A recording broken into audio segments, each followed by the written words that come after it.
Hello' নমস্কাৰ সকলোকে, মই সানিয়া আহমেদ আপোনালোক সকলোকে মোৰ প্ৰথমটো মিনি ব্লগলৈ স্বাগতম জনাইছোঁ।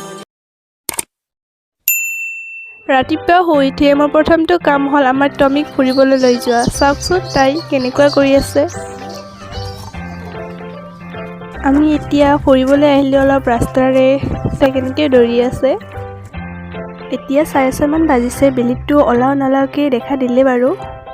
পাকঘৰলৈ চাহ বনাব আহিলোঁ। এতিয়া চাহকাপ খাই লওঁ। চাহকাপ খাই উঠি মই বাচন ধোৱাত লাগি গ'লোঁ। বাচনখিনি ধুই মই এতিয়া চোতালখন সাৰি ল'লোঁ। গা পা ধুই উঠিলোঁ। এতিয়া আজি মামাহঁতৰ ঘৰলৈ যোৱাৰ প্লেনিঙো আছে। এতিয়া মই ৰেডি হৈ আপোনালোকক দেখুৱাই আছোঁ, চাই থাকক।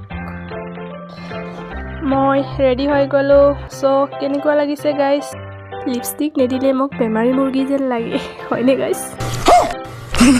ৰ'ব আপোনালোকে কি ভাবি আছে? আমি অকলে নহয়, মা আৰু ভাইটিও গৈ আছে, কিন্তু কেমেৰা আগত নাই। এতিয়া আমি গৈ আছোঁ। এতিয়া আমি এখন দোকানলৈ সোমালোঁ ভাইটিহঁতৰ বাবে কাপোৰ ল'বলৈ।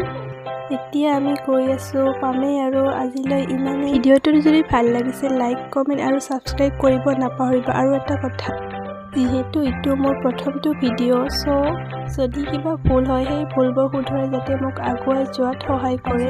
ইমানেই, ধন্যবাদ। লগ পাম নেক্সট এটা ভিডিঅ'।